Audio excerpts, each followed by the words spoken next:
Click, click. Hello everyone, this is Taka from bigheadtaco.com, and I'm coming to you here from Leo's Camera Supply in Vancouver, the most super cool, awesome store to be in, and they didn't pay me to say that, it just is. I'm here to, well, first of all, I have the Leica T, but why am I showing this camera? It's because there's a new camera out by Leica that uses the same mount as the T mount, and it is the Leica SL. Can you guys see that? This is a beautiful camera. Now, I've had it for only 4 days, so this is just gonna be my first impressions of this new mirrorless camera. Leica's calling it a Pro mirrorless. And I know some people question the term Pro these days, especially, the new iPad Pro. People have been slamming that thing. This new Leica SL, in person, this is an amazing camera. It's like the Leica T, because let's talk a little bit about some of the similarities. They might not look very similar, the T and the SL, but they share a few things that are the same. One of it is the mount. So you can, so I have the Leica M to T adapter. So this was initially designed for the Leica T to put M mount lenses, but as you can see, it works here on the Leica SL. And I'll just take this lens off. And this is the 23 mil, basically it's a Summicron from the Leica T. And I am going to put it on. So here I just mounted the Leica T 23 mil Summicron onto the Leica SL. And as you can see, it's the same mount. Now this lens was designed as a crop sensor because on the Leica T, of course, this has the APS-C size sensor, which is 24 by 16. Correct, Jeff? 24 by 16? APS-C.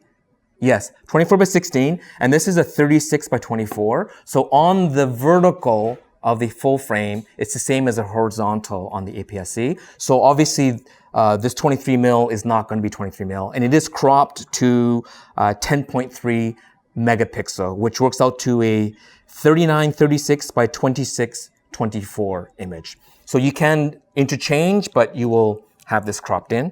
So that's one of the things that are the same. Another odd thing that is similar between the two is that they both have very similar battery release system, which is, I thought this was really cool on the Leica T, which it doesn't come out when you initially move that little lever over. You have to press it in and it comes out like that. Very cool design. The Leica S has the same way that the battery compartment comes out. Leica SL has the same system. So you basically pull that like that. Battery still doesn't come out. You press in and it comes out. The biggest difference, of course, is that this is weather sealed. So there actually is a gasket along the edge here. And this whole body here, the Leica SL, as well as the first lens that came out with it, the 24-90, is all weather sealed. And they would consider it like a pro seal, unlike some of the cameras that are maybe splash proof. This is a full weather sealed body. I've heard a few people complaining about the grip, feeling that it's too big. It is too big, first of all, if you have small hands. But secondly, if you're not used to shooting DSLR, it would feel big. But in my hand, and because of the weight of this and the weight and size of the standard lens, when you're walking, you need a grip like this. You need a little bit of an extension. So I like the size. A little bit, like this button here is a little bit hard to reach over. But overall, if you have medium to large size hands, this SL will feel very nice in the hand. I like it. The weight of it, yes, it is heavy, but any camera that is built for professionals tends to be a little bit heavy because they tend to be a bit overbuilt. So even going back all the way to the film days, the Nikon F3, the Canon F1, the Nikon F4, all the EOS ones, they were all big, heavy cameras because they tend to be overbuilt. Now, the term professional rarely meant it had the quickest, the fastest. Often it just came down to the build quality and the ability that it was modular. So the older cameras, often the pentaprism, you can swap them out. They have multiple backs and multiple grips on it. And same with this SL. They're building this up as a systems type camera. And where it fits within the Leica ecosystem, I was watching a video with the Stefan Skop. He is the production manager for Leica SL. He basically said it's almost like a mini S. And when you shoot with this, it definitely feels like a mini S. Even the way the buttons are laid out in the back and how the functionality is, nothing is labeled. At first, it's a little bit, you wonder where everything is, but you get used to it very quickly. Little things like the anti-rotation hole on the bottom. So if you use a tripod, the quick plates, they'll have the thread in there, the 1/4 inch thread, I think it is. Anyways, so it has the anti-rotation hole in there. And so a lot of the quick plates will have that. And the fact that it's also centered to the mount is great. A lot of the Leica M's, the plate is off to the side. So most Pro should be centered in the middle. Great for stitching. You want it centered. So it's these little things that, at least for me, it makes it professional. Even all the connectors here, it has a full PC sync terminal. Now it has this weird headphone, microphone, control plug, and even on Leica's website, they don't show how it looks like. I am curious to see how it is, if you can plug in headphones as well as a microphone at the same time, or if you can only use one or the other at one time. So I wish they actually did put in a actual jack, but they didn't. Full-size HDMI output. We'll talk about that a little bit later and what it's used for, and a USB 3 output as well. So that's great. It has dual SD card slot right here. It has dual. Now the top one, they're not equal. The top one is a UHS Type 2, and the bottom one, again, Stefan Scope, product manager, he mentioned the bottom one is designed for backup. So it is a UHS Type 1. So it is slower. So if you need the speed, I didn't test 4K and see what a slower card or connection would do, but if you need the speed, you might need to swap it. And there's ways of setting a custom function where when this runs out, will it automatically switch to the other card? So so they are different speeds, but there's a nice gasket in here. Like the whole thing just feels really nice in the hand. Now we're slowly moving towards some of the features that really make this camera stand out, and it is the EVF in here. Now it is a 4.4 million pixel EVF, and even the diopter. Again, this looks a lot like the Leica S, but it's probably the tightest diopter I felt. A lot of the diopters, they tend to slip or shift if it's built on here. Some of them are kind of off to the side that you can twist to so you can work with it without glasses or not. But this is very tight. And when you look through, here, let me turn this guy on. So you turn it on over here. When you turn it on, it is big and it is bright. And the refresh is 60 frames per second. Very quick refresh rate. And I was really curious to see how it compared to the Fujifilm X-T1. Unfortunately, I did not have a chance to do a side-by-side, but this is a bigger EVF, and it feels almost like you're looking through a medium format viewfinder.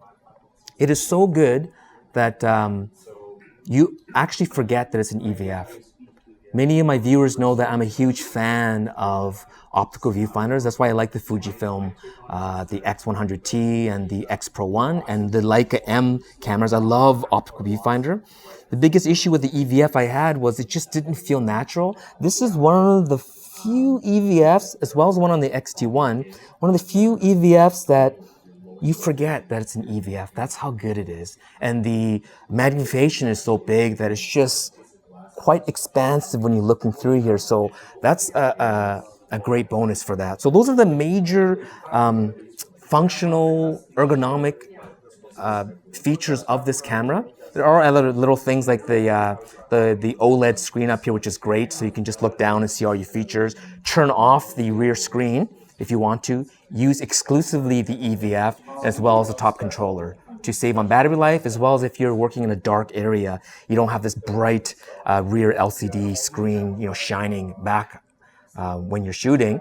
But I was curious to see what other photographers thought about it. Now, I posted a picture on my Instagram of this camera, and there's a lot of hating going on. A lot of it's kind of playful banter, I think, but I think people were seriously like, too expensive, rather get the Sony A7. This is not a competition to the Sony A7. Spec-wise, certain description-wise, it is similar in that it's mirrorless and it's full frame and it's interchangeable lens. But other than that, there is no other, like the target market is different. It's like trying to compare a Nissan to a Ferrari. You could take both of them, look at horsepower, look at, they both have Brembo brakes. They do the Nuremberg ring at a certain speed and sort of try to compare. But you know what? A guy that's buying a Ferrari or a McLaren is not looking at a Nissan GTR as a second option. There's reasons why they're going for the Ferrari or the Porsche or the McLaren. And likewise, this camera is not a competition to the Sony A7. Now, if Sony comes out with a Sony A9, a pro level, again, we're talking about pro build, then perhaps, but even then I would say Leica's not trying to compete with that. They're competing within their own market and also trying to attract videographers as well as photographers with very specific needs. So I did put this in the hands of Cale Friesian, who's a fashion photographer, John Lehman, a photojournalist, and a few other professional photographers who do shoot and use photography as their main form of living. Ryan from Black Rhino Creatives. And all of them, the two main things they noticed is right away the build quality and the feel. They all said it feels beautiful in the hand, and they could tell right away that this is built to a quality level that is, there's almost no other camera like it that's built like this, other than maybe the Leica S series, but you cannot compare this to a Sony A7 in terms of build quality. It just feels very different. And as well as the EVF, they all commented how beautiful the EVF is. And again, most of these guys, they come from film. They know what an optical viewfinder looks like. They shoot DSLR or they shoot Leica M. And even they were very impressed by the EVF. So that's kind of why I went and spoke to them and really wanted their opinion. Me having this for such a short time, 4 days, it wasn't just about my opinion, but really what is the opinion of working professionals. Even Terry G, he made so much fun of this camera until he played with it, and I couldn't tear it away from him. So Terry, we'll see if you'll decide to buy one of these things. Now, in terms of specs, there are some specs about this camera that is very cool. One of them is it has DSLR-like specs, but with a caveat. So 11 frames per second. Now, none of the Sony A7s can shoot 11 frames per second, but it is fixed focus and exposure locked. So if something is coming towards you, you can't shoot at 11 frames per second. It's a fixed distance. So let's say it's a sports car or bicycle race and they're whipping across you. So the distance between you and your subject doesn't change, as well as the exposure variance. The exposure doesn't change much. Then that 11 frames per second up to, I think, 36 frames at full RAW, you can shoot. Okay, so that's great. But if what you're shooting is the distance between you and the subject changes, then it's at 7 frames per second continuous, which again, I think is still faster than any of the Sony A7 series. So that is very cool. As well, video-wise, not everyone is into video, and Leica is not famous for their video capabilities, although check out Ryan Ma and Black Rhino Creatives. They did a little thing with Leica, and he used an M240, I think, or an M monochrome to do a video, and just beautiful work, Ryan, because of the cinematic lenses that Leica has. But this camera can keep up with almost any of the mirrorless as well, not just only keep up, but do better than most. One of the things I was impressed with is so it does 1080p, 60 frames per second, which even smaller point and shoots now have. Even my iPhone has 60 frames per second. But this does full HD 1080p at 120 frames per second, and that is quite unique. Most of the other cameras that can do 120 frames per second, it's at 720p. So that alone already surpasses any of this competition. As well, as I mentioned before, it has 4K. Now, internally, it does compressed 8-bit 420. Okay, I don't know much about video, so you video guys, you know what I'm talking about, right? Internal 420, but externally, it has a full-size HDMI, so that is different than the Sony. Sony has the micro HDMI or the smaller HDMI. This one here has a full-size HDMI output, 4K, and with that, it is a compressed but 422 sampling. So 422, 10-bit 422 with a full HDMI. So that for you cinematographers that have an external, like a, I think one of it's like called a Shogun, where you can record externally as well as monitor externally. There's nothing like it on the market right now that can shoot that in a SLR or a mirrorless form factor. Maybe some of the bigger cameras can do it, but nothing that fits in the palm of your hand. So for you film guys, this actually is something you can consider. So have you noticed the lens I have on here is an M mount lens using the M to T mount adapter, but this Leica SL does, it is being introduced with, at this time, one lens, and there's two more lenses coming. And this is probably what has caused the most controversy. So it is the 24 to 90 f2.8 to f4. This is a humongous lens.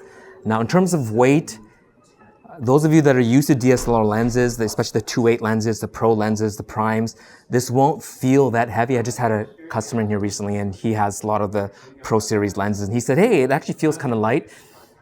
It is heavy. It is, according to my measuring using Camera Girl's baking scale. So this is not going to be this accurate thing, but it's 1,236 grams. So it's 1.23 kilograms for this lens. Okay. And it is not internal zoom. So it does zoom out. It's not a ridiculous amount that it zooms out, but it does zoom out a little bit. And from 24, it zoomed f2.8, it goes to f4. And I think even when you just tap it a little bit, like to 24, it's already 2.9. And by the time that you heard it, actually, you know what? As I talk about it, let's just put it on. But as I'm putting this on, this is optically image stabilized, and it is focused by wire, which is a little bit unusual for Leica, but let's give them a chance. Leica is very conservative when it comes to apertures. Again, the product manager for Leica, he talked a lot about the gap in their market for like their SLR series, their R lenses, and this is sort of, it's reviving that gap. And even the R lenses, which we actually have here, oh, this is heavy. This is the famous, the Leica 280mm f2.8. And so thank you, Leos, for letting me have this lens. I'm kidding. Just as a prop, but they have this in stock here if you wanted to buy it. But this is, they were famous, the R series lenses, not as famous as their M mount lenses, but they had some pretty famous ones, including I think it was an 80 to 180 f4. No, 80 to 200 f4. I'll talk, we'll look it up later. But anyways, that was an f4 constant aperture. And people complained because all the competition was 80 to 200, 80 to 180, f2.8 constant aperture. But Leica was very conservative. They made it f4. And this one here, 280 f2.8. Why couldn't it be 300 f2.8? So for optical reason, that's my guess. Leica is very conservative. So let's mount this here. And to the body, the SL body, according to Camera Girl and her scale, it is about 890 grams. So putting them both together, it's around 2,100 grams. So that's 2.1 kilos plus for this combination. So look at that honking thing. This is humongous, and it feels like it. It feels like you are, and this is where the grip comes handy. If you're shooting with this and you're walking around, you need that grip there. There's no way, and in fact, a hand strap will be very nice. This being strapped around your neck, it's heavy. And now you understand why this is a solid block of aluminum, because there's so much weight in this mount from here to here. If there was any plastic that's attached, like a lot of they say all metal body, it's usually a metal frame, and it's usually the front half that's metal, and the back half will use some plastic. This is a solid block of aluminum, and so you need that. If I wanted to, which I don't want to, if you tried to break this apart with your hand, I can bet you can't. I dare anyone. You know, all those iPhone bend gate stuff. Somebody buy these two, spend 17 grand Canadian, and try to actually tear this apart. I bet you can't do it, because this mount, this is like This is so heavy, you'd think they would put a tripod collar on here, but they've designed it so now you see why they have that stabilizer there. If this is mounted onto a tripod like this, there's enough strength in the mount that it can handle this much weight in the front. So again, that's what makes this body a pro body. It's designed to handle heavy lenses, okay? So that's that there. And so as I was mentioning about the R lenses, people may say f2, 2.8 to f4. So let's see how this works out. So here we go. So let's go to f2.8. Okay, at 24 mil. And by 28 mil, it's already f2.9. And then at 35 mil, it's at f3.1. And then at 50 mil, it's f3.6. And then at 75 mil, it's f3.8. And then 3.9 just before, and there you go. So 90 mil f4. So that's kind of how the progression of the aperture is. And now some people would be like, why couldn't this have been a constant f2.8? They probably could do that. Often the aftermarket lens cameras like Sigma, Tamron, Tokina, they were like renegades. They made brighter lenses than the OEM manufacturer because they wanted the fastest, brightest lens. But you know what? Wide open, they were rarely that sharp along the edges. Leica took it one step further. They were conservative with their aperture range. So if it was up to Leica, I bet you they would have made this 24 to 90 f4 constant. But I think they knew people would complain, so they made it wide open at 24 mil at f2.8. But and also look at the diameter of this. Obviously, there's optical image stabilization, there's autofocus, focus, manual focus by wire. There's a lot of electronics in here that's not typical of a Leica lens. But because of it, it makes it bulkier. But as well, if you think about the image circle that creates the image, I guarantee you that Leica wanted the most amount of the center of the image, which is out of any image circle, because remember, lenses aren't square, they're circle, right? So how much of the middle that they took out to have it full frame, there's a lot of space around the edge so that edge to edge there's the least amount of distortion and the sharpest right to the edge. And I bet you that's the reason why this lens is so big, that even to the edge it's going to be super sharp. And so I've done a few of my own tests. I know some people will probably do critical testing to see how this compares to prime lenses, but from what I've seen, this is comparable to prime lens quality. So you're getting a 24, 28, 35, 50, 75, and 90. And those are very classic Leica focal lengths, all in one lens. 49, I should have wrote this down. $49.50 US, very expensive piece of glass. This is not for everyone. I felt awkward shooting this walking down alleys doing street photography. Hence, I have all these Leica M mount lenses. But I can see wedding photographers. I can see studio photographers. I could see any kind of an event photographer. 24 to 90 is a great range. So who is this camera for? Leica is not competing with Sony. Leica is offering this within, I think, their own customer-based ecosystem. A lot of the guys that are buying it are probably going to be Leica M shooters with a lot of M glass. And with the M glass, what's happening is they will buy this Leica M adapter T, which was initially created for the Leica T. And what they'll do is they'll buy this mount, like the Sony, and actually I keep on going back to Sony because there was a lot of things that are similar. When the Sony A7 came out, I think there was only 2 lenses available at the time, or 3, and even now there aren't a lot of A7 full frame mount lenses available because most guys just got adapters and put their Canons and legacy Minolta lenses onto it. And likewise for this, in fact, yes, we're shooting with the Sony A7 now, and we're using a Minolta 24mm f2.8 Legacy first gen AF lens on here. And so for this is probably how it's going to be. People will buy, M owners with lots of M glass will buy this, get the M to T mount adapter. This lens here is a early generation Leica Summilux 50mm f1.4. And this is also a very beautiful lens, and beautiful. I mean, look at that. It looks weird, kind of like Sony A7 bodies with Leica lenses, but this is a Leica to Leica, and this is great. I have my Minolta CLE, the 90 f4. So I thought that was kind of funny because here's a 90 f4, and this lens goes to 90 f4. So look at the size difference.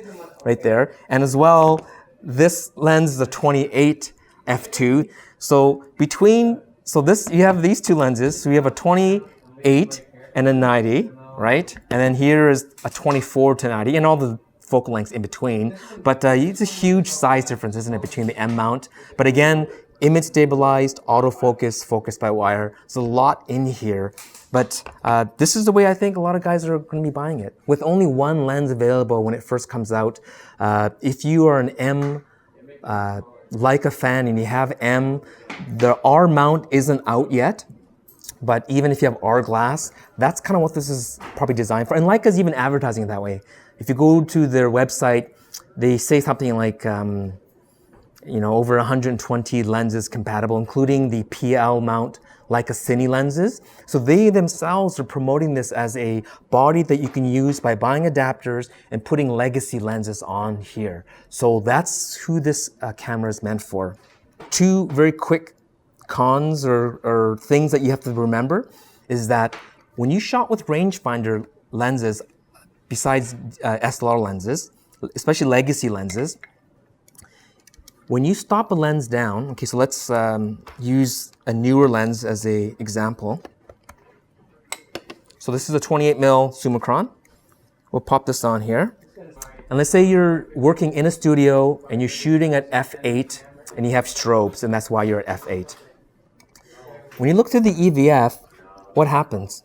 Well, it stopped down to f8. Now SLRs does not stop down until the moment of exposure, right? As soon as you're ready to shoot, then the lens will stop down at the aperture, shoot it, and then it opens up. Why does it open up on SLRs and DSLRs? So that you can focus, because you're literally looking through the lens, and so you need to see what you're focusing on, right? So it's nice and bright when you're focusing, and when you need to shoot, and if you wanted to, a lot of them will have the depth of field preview, and so you can stop down to see what's in focus. But rangefinder lenses, you're looking through your rangefinder, it doesn't really matter if it's stopped down or not. So the problem is, if you're shooting at f8 and you're in a dark studio and you're trying to focus, it's dark in the viewfinder. So here I can tell right now it's dark at f8, very bright at f2. So what are you doing in a studio? Well, if you need to constantly refocus, you have to open up the f2, focus, and then remember that you're trying to shoot at f8, and then you shoot. You got to constantly go back and forth. Okay, so that's one of the, I wouldn't say negatives, but you have to keep that in mind when you shoot with this, because this mount does not stop the lens down for you. Okay. Another thing is focus peaking, and that has a little bit to do with the lens again. Focus peaking, it picks up on highlights. That's how it focus peaks. Now, the best focus peaking brand out there, I would say, is probably Sony. Sony has the best. The Leica Q actually is very good. It's actually better than the Fujifilm. Now, this focus peaking under low light is okay. And now that I'm at f8, so I'm zooming in here, I cannot focus peak very well with this lens. So how do I focus peak well? Well, then I have to open it up. Now I can see the highlights a little bit better. There you go. And then I stop it back down again. Okay, so again, if you're using legacy M lenses, remember that you have to keep an eye on the aperture, how it darkens in low light, as well as if you're manually focus peaking, you have to open up the lens. So that's one of the things, the negatives of having an EVF, something you don't think about when you have an optical viewfinder, but with this, you have to remember that. And that's probably another reason why Leica has not yet come out with a Leica R to T adapter, because if you put an R lens like this R lens here, as I mentioned, what happens is there is a little trigger here. Yes, it's this trigger here. What this does is this stops down the lens at the aperture that you're shooting at, right? Now, when you have the adapter, there has to be a way that, okay, so when you're stopping down the lens, at moment exposure, this has to trigger it. So there has to be something in the lens that will stop it down, or the mount itself, there has to be a little button that you press on the side to actually stop down the R series or any of the older mechanical lenses to stop down before you shoot. So that's probably why the R mount hasn't come out yet. It's a little bit of a complex design, and any of the third-party mount manufacturers will have to take that into consideration when using legacy lenses on the Leica SL. So other than that, I don't see any negatives yet. I will have this camera back probably in a few weeks to have a more full review, put it into the hands of other professional commercial photographers and see what they think. But even for myself, use it for street and take a look at the images.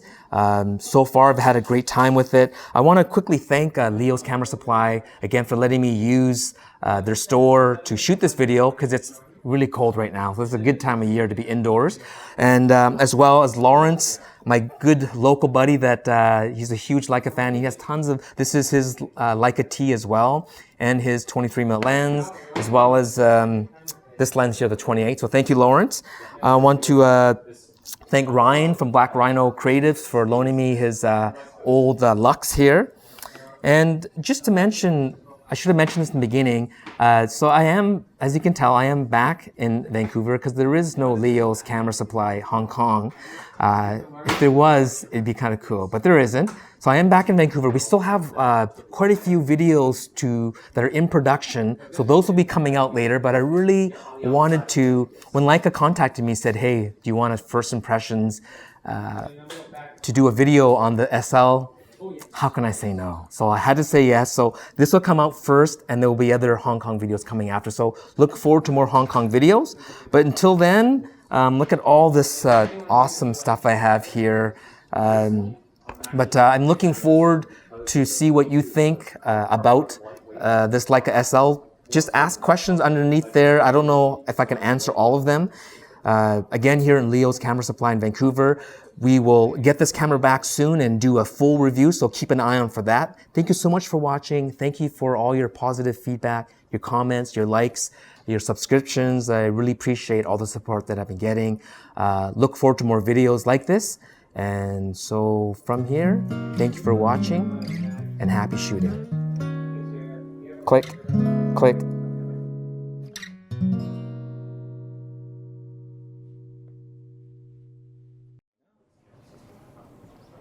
I just want to do this for fun.